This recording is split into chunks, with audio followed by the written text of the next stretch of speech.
ನಮಸ್ಕಾರ. First tube ನ ಮತ್ತೊಂದು ವಿಡಿಯೋಗೆ ಸ್ವಾಗತ. ಡೊನಾಲ್ಡ್ ಟ್ರಂಪ್ ನಾಯಕತ್ವದ ಅಮೆರಿಕದ ಆಡಳಿತವು ಭಾರತದ ಮೇಲೆ ಪದೇ ಪದೇ ಒತ್ತಡವನ್ನ ಹೇರುತ್ತಲೇ ಬಂದಿತ್ತು. ಆದ್ರೆ ಈಗ ಅದೇ ಅಮೆರಿಕ ತಾನೇ ಹೆಣೆದ ಬಲೆಯಲ್ಲಿ ಸಿಲುಕಿಕೊಂಡಿದೆ. ಅಫ್ಘಾನಿಸ್ತಾನದ ಬಾಗ್ರಾಮ್ ವಾಯುನೆಲೆಯ ವಿಚಾರದಲ್ಲಿ ಹಿಂದೇಟು ಹಾಕುವ ಪರಿಸ್ಥಿತಿ ಎದುರಾಗಿದೆ. ವಾಸ್ತವವಾಗಿ ಭಾರತವು ಬಹಳ ದೂರದೃಷ್ಟಿಯಿಂದ ತೆಗೆದುಕೊಂಡ ಕೆಲವು ಯೋಜನೆಗಳು ಅಮೆರಿಕವನ್ನ ಅದರ ಗಡಿಯೊಳಗೆ ಇರಿಸಿವೆ. ಅಮೆರಿಕ ಬಾಗ್ರಾಮ್ ನೆಲೆಯಿಂದ ಗುಪ್ತವಾಗಿ ಕೆಲವು ಕಾರ್ಯಾಚರಣೆಗಳನ್ನು ನಡೆಸಲು ಯೋಚಿಸಿತ್ತು. ಅದು ಭಾರತಕ್ಕೆ ತಿಳಿಯುವುದಿಲ್ಲ ಅಂತ ಕೂಡ ಭಾವಿಸಿತ್ತು. ಆದ್ರೆ ಸತ್ಯಾಂಶ ಏನಂದ್ರೆ ಭಾರತವು ಈ ಬೆಳವಣಿಗೆಯ ಬಗ್ಗೆ ಮೊದಲೇ ಅರ್ತಿತ್ತು. ಅಷ್ಟೇ ಅಲ್ಲದೆ ಸೂಕ್ತ ಪ್ರತಿದಾಳಿಯ ಮೂಲಕ ಅಮೆರಿಕಾಗೆ ತಕ್ಕ ಪಾಠವನ್ನ ಕಲಿಸಿತ್ತು. ಇದರ ಪರಿಣಾಮವೇ ಅಮೆರಿಕವು ಬಾಗ್ರಾಮ್ನಿಂದ ತಾತ್ಕಾಲಿಕವಾಗಿ ಹಿಂದೆ ಸರಿಬೇಕಾಯಿತು. ಹಾಗಾದ್ರೆ ಟ್ರಂಪ್ ವಿರುದ್ಧ ಮೋದಿ ಸಿಡಿದೆದ್ದಿದ್ದು ಹೇಗೆ? ಭಾರತ ಅಮೆರಿಕವನ್ನ ಮಟ್ಟ ಹಾಕುವುದಕ್ಕೆ ನಿಂತಿದ್ಯಾ? ಟ್ರಂಪ್ನ ಬೆದರಿಕೆಗೆ B2 ಬಾಂಬರ್ ತಂತ್ರವನ್ನ ಭಾರತ ರೂಪಿಸಿದ್ದು ಹೇಗೆ? ಒಟ್ಟಾರೆಯ ಈ ಪರಿಸ್ಥಿತಿಯ ಹಿಂದಿನ ಸತ್ಯವೇನು? ಭಾರತವು ಹೇಗೆ ಅಮೆರಿಕವನ್ನ ಹಿಂದಕ್ಕೆ ತಳ್ಳಿತು? ಬಾಗ್ರಾಮ್ ನೆಲೆಯ ಮೇಲೆ ತನ್ನ ರಾಷ್ಟ್ರೀಯ ಹಕ್ಕುಗಳನ್ನ ಭಾರತ ಹೇಗೆ ಮರುಸ್ಥಾಪನೆಯನ್ನ ಮಾಡಿತು? ಕಳೆದ 24 ಗಂಟೆಯಲ್ಲಿ ನಡೆದ ಘಟನೆ ಏನು ಅನ್ನೋದರ ಕಂಪ್ಲೀಟ್ ವಿವರವನ್ನ ಈ ವಿಡಿಯೋದಲ್ಲಿ ನೋಡೋಣ. ಆದ್ರೆ ಅದಕ್ಕೂ ಮುನ್ನ ಈ ವಿಡಿಯೋವನ್ನ ಸಂಪೂರ್ಣವಾಗಿ ನೋಡಿ. ಜೊತೆಗೆ ಪ್ರಧಾನಿ ನರೇಂದ್ರ ಮೋದಿ ಅವರ ಸಾರಥ್ಯದಲ್ಲಿ ಭಾರತ ಬಲಿಷ್ಠವಾಗಿದೆ ಅಂತ ನಿಮ್ಗನ್ಸಿದ್ರೆ ಜೈ ಭಾರತ್ ಅಂತ ಕಮೆಂಟ್ ಮಾಡಿ ಹಾಗೂ ವಿಡಿಯೋಗೆ ಲೈಕ್ ಕೊಡಿ. ಜೊತೆಗೆ ಅಮೆರಿಕವನ್ನ ಭಾರತ ಮಟ್ಟ ಹಾಕಬೇಕು ಅಂತ ನಿಮ್ಗನ್ಸಿದ್ರೆ ಎಸ್ ಅಂತ ಕಮೆಂಟ್ ಮಾಡಿ. ಅಮೆರಿಕದ ನಾಯಕ ಡೊನಾಲ್ಡ್ ಟ್ರಂಪ್ ಅವರು ಭಾರತ ಮತ್ತು ಅಫ್ಘಾನಿಸ್ತಾನವನ್ನ ಬಾಗ್ರಾಮ್ ವಾಯುನೆಲೆಯ ವಿಚಾರದಲ್ಲಿ ನಿರಂತರವಾಗಿ ಬೆದರಿಸುತ್ತಲೇ ಬಂದಿದ್ದಾರೆ. ಭಾರತವು ಅಲ್ಲಿ ತನ್ನ ಶಾಶ್ವತ ನೆಲೆಯನ್ನ ಸ್ಥಾಪಿಸಿದ್ರೆ ಕಠಿಣ ನಿಷೇಧವನ್ನ ಎದುರಿಸಬೇಕಾಗುತ್ತೆ ಅಂತ ಕೂಡ ಎಚ್ಚರಿಕೆಯನ್ನ ನೀಡಿದ್ರು. ಜೊತೆಗೆ ಅಫ್ಘಾನಿಸ್ತಾನದಲ್ಲಿ ತಾಲಿಬಾನ್ ಆಡಳಿತಕ್ಕೂ ಕಠಿಣ ಸಮಯ ಎದುರಾಗಲಿದೆ ಅಂತ ಕೂಡ ಎಚ್ಚರಿಸಿದ್ರು. ಇದರ ಬೆನ್ನಲ್ಲೇ ಅಮೆರಿಕದ ಕಡೆಯಿಂದ ಭಾರತಕ್ಕೆ ಕೇವಲ 18 ಗಂಟೆಗಳ ಅಲ್ಟಿಮೇಟಂ ನೀಡಲಾಯಿತು. ಇಡೀ ಪ್ರಪಂಚವೇ ಅಮೆರಿಕದ ಮುಂದಿನ ನಡೆ ಏನು ಅಂತ ಯೋಚಿಸುತ್ತಿರುವಾಗ ಒಂದು ಭೀಕರ ಸುದ್ದಿ ವಿಶ್ವದಾದ್ಯಂತ ಹರಡಿತು. ಅಮೆರಿಕ ತನ್ನ ಅತ್ಯಂತ ವಿನಾಶಕಾರಿ B2 ಸ್ಪಿರಿಟ್ ಬಾಂಬರ್ ವಿಮಾನವನ್ನ ಅಫ್ಘಾನಿಸ್ತಾನದ ಕಡೆಗೆ ಕಳುಹಿಸ್ತಾ ಇದೆ ಅಂತ. ಈ ಸುದ್ದಿಯು ವಿಶ್ವದಲ್ಲಿ ಆತಂಕವನ್ನ ಮೂಡಿಸಿತು. ಯಾಕಂದ್ರೆ B2 ಬಾಂಬರ್ ಗಳ ಆಗಮನವು ದೊಡ್ಡ ಪ್ರಮಾಣದ ಬಾಂಬ್ ದಾಳಿ ಅಥವಾ ವಿನಾಶಕಾರಿ ವೈಮಾನಿಕ ದಾಳಿಯ ಸಂಕೇತವಾಗಿತ್ತು. ಈ ಎಚ್ಚರಿಕೆಯು ಅಫ್ಘಾನಿಸ್ತಾನಕ್ಕೆ ಮಾತ್ರವಲ್ಲದೆ ನೇರವಾಗಿ ಭಾರತಕ್ಕಾಗಿ ಕೂಡ ನೀಡಲಾಗಿತ್ತು. ಅಮೆರಿಕ ಈ ಮೂಲಕ ಭಾರತದ ಬಾಗ್ರಾಮ್ ಮೇಲಿನ ಹಕ್ಕನ್ನ ಕುಗ್ಗಿಸಲು ಯತ್ನಿಸಿತು. ಬಾಗ್ರಾಮ್ ಏರ್ ಬೇಸ್ ನ ಸುಮಾರು 50% ಭಾಗದ ಮೇಲೆ ಹಕ್ಕನ್ನ ಸಾಧಿಸಬೇಕೆಂಬಂತಹ ಅಮೆರಿಕದ ಕನಸು ಈಗ ಕುಸಿದು ಬಿದ್ದಿದೆ. ಅಲ್ಲದೆ ಅವರ B2 ಬಾಂಬರ್ ಗಳ ಪ್ರಭಾವವು ಕೂಡ ತಟಸ್ಥವಾಗಿದೆ. ಇನ್ನು ಭಾರತವು ಬಾಗ್ರಾಮ್ ಅನ್ನ ಕೇವಲ ತಾಂತ್ರಿಕ ನೆಲೆ ಮಾತ್ರವಲ್ಲದೆ ತನ್ನ ವಾಯುಸೇನೆ ಸೌಲಭ್ಯಕ್ಕಾಗಿ ಒಂದು ಬಲವಾದ ಸೈನಿಕ ಕೇಂದ್ರಕ್ಕಾಗಿ ಪರಿವರ್ತಿಸಿತು. ಪ್ರಪಂಚವು ಭಾರತವು ಕೇವಲ ತನ್ನ ಅಸ್ತಿತ್ವವನ್ನ ಬಲಪಡಿಸಿಕೊಳ್ತಾ ಇದೆ ಅಂತ ಕೂಡ ಯೋಚಿಸ್ತಾ ಇರಬೇಕಾದ್ರೆ ಭಾರತವು ತನ್ನ ಸ್ಥಾನವನ್ನ ಗಟ್ಟಿಗೊಳಿಸಿ ಅದನ್ನ ಸಂಪೂರ್ಣವಾಗಿ ಸೈನಿಕ ಶಿಬಿರವಾಗಿ ಮಾರ್ಪಡಿಸಿದೆ. ಅಮೆರಿಕದ ಗುಪ್ತಚರ ಸಂಸ್ಥೆಗಳಿಗೆ ವಿಚಾರ ತಿಳಿಯುವಷ್ಟರಲ್ಲಿ ಬಹಳ ತಡವಾಗಿತ್ತು. ಇದರ ಫಲಿತಾಂಶ ಏನಂದ್ರೆ ಇಂದು ಭಾರತವು ಜಾಗತಿಕ ವೇದಿಕೆಯಲ್ಲಿ ಅಮೆರಿಕವನ್ನ ಅನಿವಾರ್ಯವಾಗಿ ಮಾತುಕತೆಗೆ ತರುವಲ್ಲಿ ಯಶಸ್ವಿಯಾಯಿತು. ಇನ್ನು ಬಾಗ್ರಾಮ್ ಏರ್ ಬೇಸ್ ಮೇಲೆ ದೀರ್ಘಕಾಲದ ಅಮೆರಿಕ ತನ್ನ ಹಕ್ಕನ್ನ ಪ್ರತಿಪಾದಿಸ್ತಾ ಇದೆ. ಒಂದು ಕಾಲದಲ್ಲಿ ಬಾಗ್ರಾಮ್ ಅನ್ನ ಬಿಟ್ಟು ಹೋಗಿದ್ದ ಅಮೆರಿಕ ಈಗ ಕನಿಷ್ಠ 25% ಪಾಲನ ತನಗೆ ನೀಡಬೇಕೆಂದು ವಾದಿಸ್ತಾ ಇದೆ. ಆದ್ರೆ ಇದರ ನಿಜವಾದ ಉದ್ದೇಶ ಹೆಚ್ಚು ಮಹತ್ವವಾಗಿದೆ. ಭಾರತವು ಅಫ್ಘಾನಿಸ್ತಾನದಲ್ಲಿ ತನ್ನ ಸ್ಥಿತಿಯನ್ನು ಬಲಪಡಿಸಿಕೊಳ್ತಾ ಶಾಂತಿ ಸ್ಥಾಪನೆಗೆ ಸಹಕರಿಸಲು ಪ್ರಯತ್ನಿಸುತ್ತಿರಬೇಕಾದ್ರೆ ಟ್ರಂಪ್ ನೇತೃತ್ವದ ಅಮೆರಿಕವು ಇತರ ದೇಶಗಳೊಂದಿಗೆ ಸೇರಿ ಆ ಶಾಂತಿ ಪ್ರತಿಕ್ರಿಯೆಯನ್ನ ವಿಫಲಗೊಳಿಸಲು ಮತ್ತು ಭಾರತದ ಏರ್ ಬೇಸ್ ಯೋಜನೆಯನ್ನ ಶಾಶ್ವತವಾಗಿ ನಿಲ್ಲಿಸಲು ಒಂದು ದೊಡ್ಡ ಕುತಂತ್ರವನ್ನ ಆರಂಭಿಸಿತ್ತು. ಈ ಕುತಂತ್ರದಲ್ಲಿ ಅಮೆರಿಕ ಮಾತ್ರವಲ್ಲದೆ ಭಾರತದ ಮೇಲೆ ಶತ್ರುತ್ವದ ಭಾವನೆಯನ್ನ ಹೊಂದಿರುವಂತಹ ಸೌದಿ ಅರೇಬಿಯಾ ಮತ್ತು ಟರ್ಕಿಯಂತಹ ದೇಶಗಳು ಕೂಡ ಭಾಗಿಯಾಗಿದ್ವು. ಇಂತಹ ಪರಿಸ್ಥಿತಿಯಲ್ಲಿ ಈ ಮೂರು ದೇಶಗಳ ಮೈತ್ರಿ ಭಾರತದ ಮೇಲೆ ಕ್ರಮ ತೆಗೆದುಕೊಳ್ಳಲು ಪ್ರಯತ್ನಿಸಿತು. ಆದ್ರೆ ಭಾರತವು ಹಿಂದೆ ಸರಿಯಲಿಲ್ಲ. ಭಾರತವು ಈ ಹಿಂದೆಂದೂ ತೋರದಂತಹ ಅದ್ಭುತ ರಾಜತಾಂತ್ರಿಕತೆಯನ್ನ ಪ್ರದರ್ಶಿಸಿತು. ಪ್ರಪಂಚವು ಭಾರತವು ಬಾಗ್ರಾಮ್ನಲ್ಲಿ ಏಕಾಂಗಿಯಾಗಿ ಇರುತ್ತೆ ಅಥವಾ ಅಮೆರಿಕದ ಒತ್ತಡಕ್ಕೆ ಮಣಿಯುತ್ತೆ ಅಂತ ಕೂಡ ಯೋಚಿಸಿತ್ತು.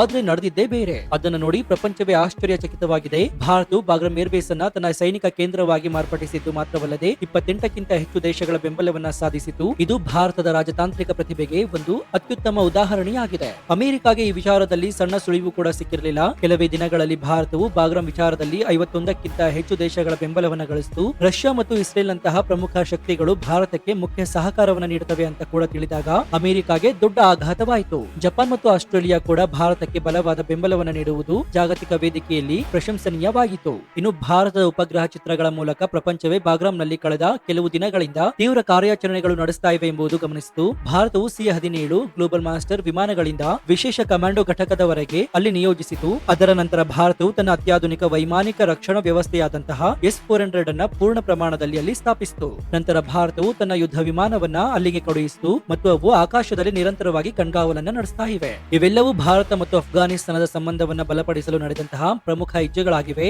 ಇನ್ನು ವಾಸ್ತವವಾಗಿ ಅಮೆರಿಕವು ಭಾರತದ ಬೆಳೆಯುತ್ತಿರುವಂತಹ ಶಕ್ತಿಯನ್ನು ನೋಡಿ ಹೆದರಿ ತನ್ನ F-35 ಯುದ್ಧ ವಿಮಾನವನ್ನ ಅಫ್ಘಾನಿಸ್ತಾನಕ್ಕೆ ಪ್ರವೇಶಿಸುವ ಯೋಜನೆಯನ್ನ ಕೂಡ ತಯಾರಿಸಿತು. ಆದ್ರೆ ಭಾರತ ಆ ಯೋಜನೆಯನ್ನ ಮೊದಲೇ ಹೊಡೆದುರುಳಿಸಿದೆ. ಇದೆ. ಆದ್ರೂ ಅಮೆರಿಕ ಸೋಲನ್ನು ಒಪ್ಪಿಕೊಳ್ತಾ ಇಲ್ಲ. ನಂತರ ತನ್ನ ಅತ್ಯಂತ ಅಪಾಯಕಾರಿ ಪ್ರಪಂಚದ ದೊಡ್ಡ ಬಾಂಬರ್ ಬ್ಲಾಸ್ಟರ್ ಮತ್ತು ಸೂಪರ್ ಸ್ಟೆಲ್ಟ್ ಅಂತೆ ಕರೆಯಲ್ಪಡುವಂತಹ B2 ಸ್ಪಿರಿಟ್ ಬಾಂಬರ್ ಅನ್ನ ಅಫ್ಘಾನಿಸ್ತಾನಕ್ಕೆ ಕಳುಹಿಸಿತು. ಈ ಬಾಂಬರ್ ಅನ್ನ ಇದುವರೆಗೆ ಯಾವುದೇ ರಾಡರ್ ಕೂಡ ಪತ್ತೆ ಹಚ್ಚಿರಲಿಲ್ಲ. ಈ ಯೋಜನೆಯಲ್ಲಿ ಟರ್ಕಿ ಮತ್ತು ಸೌದಿ ಅರೇಬಿಯಾ ಕೂಡ ಭಾಗಿಯಾಗಿದ್ವು. ಅಮೆರಿಕವು ಟರ್ಕಿ ಮೂಲಕ ಸೌದಿ ಅರೇಬಿಯಾಕ್ಕೆ ಹೋಗಿ ಅಲ್ಲಿಂದ ಅಫ್ಘಾನಿಸ್ತಾನಕ್ಕೆ ಪ್ರವೇಶಿಸುವಂತಹ ಸಂಪೂರ್ಣ ತಂತ್ರವನ್ನ ಸಿದ್ಧಪಡಿಸಿತು. ಈ ಯೋಜನೆ ಯಶಸ್ವಿಯಾದ್ರೆ ಚೀನಾ ಜೊತೆಗಿನ ವ್ಯಾಪಾರ ಒಪ್ಪಂದಗಳ ಮೇಲೆ ಪ್ರಭಾವ ಬೀರಿ ಭಾರತಕ್ಕೆ ನಷ್ಟವಾಗುತ್ತೆ ಅಂತ ಕೂಡ ಅವರು ಭಾವಿಸಿದ್ರು. ಈ ಮೂಲಕ ಬಾಗ್ರಾಮ್ ಪ್ರದೇಶದಲ್ಲಿ 50% ಅಧಿಕಾರವನ್ನ ಪಡೆಯಬೇಕೆಂದು ಅಮೆರಿಕ ಯೋಜಿಸಿತ್ತು. ಆದ್ರೆ ಈ ಬಾರಿ ತನಗೆ ಎದುರಾಗಿರುವ ದೇಶ ಸಾಮಾನ್ಯ ದೇಶವಲ್ಲ, ಇದು ಭಾರತ ಎಂಬುದು ಅಮೆರಿಕ ಮರೆತಿತ್ತು. ಭಾರತವು ಶತ್ರುವಿನ ನಡೆಯನ್ನ ಮೊದಲೇ ಗುರುತಿಸಿ ಉದ್ದೇಶಪೂರ್ವಕವಾಗಿ ಅಮೆರಿಕಾಗೆ ತಪ್ಪು ಕಲ್ಪನೆಯನ್ನು ಸೃಷ್ಟಿಸಿತು. ವಾಸ್ತವವಾಗಿ ಅಮೆರಿಕ ತೆಗೆದುಕೊಂಡ ಎಲ್ಲ ಕ್ರಮಗಳ ಮುಂಚಿನ ಮಾಹಿತಿ ಭಾರತಕ್ಕೆ ತಿಳಿದಿತ್ತು. ಯಾಕಂದ್ರೆ ಭಾರತವು ತನ್ನ ಭದ್ರತಾ ವ್ಯವಸ್ಥೆ, ರಾಡರ್ ನೆಟ್ವರ್ಕ್ ಮತ್ತು ಉಪಗ್ರಹ ವ್ಯವಸ್ಥೆಯನ್ನ ಅಫ್ಘಾನಿಸ್ತಾನದಿಂದ ಇರಾನ್ ಮತ್ತು ಕೆಂಪು ಸಮುದ್ರದವರೆಗೆ ಮೊದಲೇ ಸಕ್ರಿಯಗೊಳಿಸಿತ್ತು. ಅಮೆರಿಕದ B2 ಬಾಂಬರ್ನ ಪ್ರವೇಶದ ಬಗ್ಗೆ ಭಾರತ ತಿಳಿದ ತಕ್ಷಣ ಭಾರತವು ಅಮೆರಿಕಾಗೆ ಎಚ್ಚರಿಕೆಯ ಸಂದೇಶವನ್ನು ಕಳುಹಿಸಿತು ಮತ್ತು ತನ್ನ ರಾಡರ್ ನಲ್ಲಿ B2 ಬಾಂಬರ್ ಅನ್ನ ಟ್ರ್ಯಾಕ್ ಸಹ ಮಾಡಿತು. ಈ ಘಟನೆ ಪ್ರಪಂಚವನ್ನೇ ಆಶ್ಚರ್ಯಗೊಳಿಸಿತು. B2 ಬಾಂಬರ್ ಅನ್ನ ಟ್ರ್ಯಾಕ್ ಮಾಡಿದ ತಕ್ಷಣ ಅಮೆರಿಕಾಗೆ ಭಾರತದೊಂದಿಗೆ ಸ್ಪರ್ಧಿಸುವುದು ತುಂಬಾ ಅಪಾಯಕಾರಿ ಅಂತ ಕೂಡ ಅರಿವಾಯಿತು. ಈಗ ಅಮೆರಿಕ ಹೊಸ ಹೆಜ್ಜೆಯನ್ನ ಕೂಡ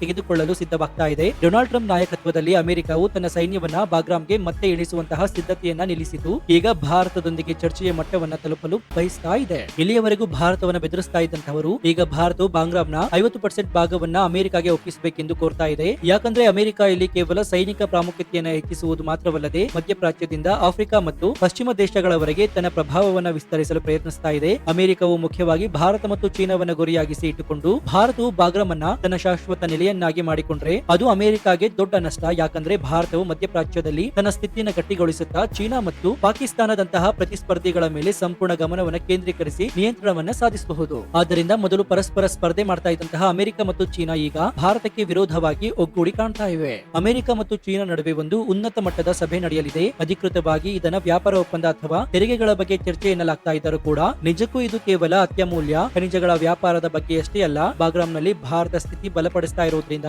ಈ ಎರಡು ದೇಶಗಳು ಎದುರಿಸ್ತಾ ಇರುವಂತಹ ವಿಷಯದ ಮೇಲೆ ಮಾತನಾಡಲು ಒಟ್ಟಾಗಿ ಭಾರತಕ್ಕೆ ವಿರೋಧಿಯಾಗಿ ಯೋಜನೆಯನ್ನ ಮಾಡ್ತಾ ಇವೆ. ಆದ್ರೂ ಭಾರತವು ಬಾಗ್ರಾಮ್ನಲ್ಲಿ ತನ್ನ ಸೇನೆಯ ಜಾಗೃತಿಯನ್ನ ಮುಂದುವರಿಸುತ್ತಲೇ ಇದೆ. ಮತ್ತೊಂದೆಡೆ ಅಮೆರಿಕ ತನ್ನ ಪ್ಯಾರಾ ಕಮಾಂಡರ್ ಗಳನ್ನ ನಿಯೋಜಿಸಲು ಯೋಜಿಸ್ತಾ ಇದೆ. ಡೊನಾಲ್ಡ್ ಟ್ರಂಪ್ ನೀಡಿದ 18 ಗಂಟೆಗಳ ಅಲ್ಟಿಮೇಟಂ ಕೇವಲ ಎಚ್ಚರಿಕೆ ಮಾತ್ರವಲ್ಲ, ಬಾಗ್ರಾಮ್ ಏರ್ಬೇಸ್ ಮೇಲೆ ಅಮೆರಿಕದ ವಿಮಾನಗಳು ಮತ್ತು ಸೈನಿಕರನ್ನ ಇಳಿಸಲು ಸಹ ಅನುಮತಿ ಕೋರಿತ್ತು. ಆದ್ರೆ ಈಗ ಅಮೆರಿಕ ತನ್ನ ಕ್ರಮಗಳಿಂದ ಹಿಂದೆ ಸರಿದಿದೆ. ಹಾಗಾದ್ರೆ ನಿಮ್ಮ ಅಭಿಪ್ರಾಯ ಏನು? ಭಾರತವು ಏನ್ ಮಾಡಬೇಕು? ಅಮೆರಿಕದ ಬೇಡಿಕೆಯನ್ನು ಒಪ್ಪಿಕೊಂಡು ಸಂಬಂಧವನ್ನ ಸಾಧಿಸಬೇಕಾ ಅಥವಾ ಈ ಬೇಡಿಕೆಯನ್ನ ಸಂಪೂರ್ಣವಾಗಿ ತಿರಸ್ಕರಿಸಬೇಕಾ? ಈ ಬಗ್ಗೆ ನಿಮ್ಮ ಅಭಿಪ್ರಾಯ ಏನು ಅಂತ ಕಮೆಂಟ್ ಮಾಡಿ ಹಾಗೂ ವಿಡಿಯೋಗೆ ಲೈಕ್ ಕೊಡಿ. ಜೊತೆಗೆ ನೀವಿನ್ನೂ ನಮ್ಮ ಚಾನೆಲ್ ಅನ್ನ ಸಬ್ಸ್ಕ್ರೈಬ್ ಮಾಡ್ಕೊಂಡಿಲ್ಲ ಅಂದ್ರೆ ಈ ಕೂಡಲೇ ಸಬ್ಸ್ಕ್ರೈಬ್ ಮಾಡ್ಕೊಂಡು ಪಕ್ಕದಲ್ಲಿರುವಂತಹ ಬೆಲ್ ಐಕಾನ್ ಅನ್ನು ಪ್ರೆಸ್ ಮಾಡಿ. ಇದರಿಂದ ನಾವು ಹಾಕುವ ಹೊಸ ವಿಡಿಯೋಗಳ ನೋಟಿಫಿಕೇಶನ್ ಮೊದಲು ನಿಮಗೆ ಸಿಗುತ್ತೆ. ಇದಾಗಿತ್ತು ಈ ಕ್ಷಣದ ವಿಶೇಷ. ನೋಡ್ತಾ ಇರಿ ಫಸ್ಟ್ ಟ್ಯೂಬ್ ಕನ್ನಡ. ಧನ್ಯವಾದ.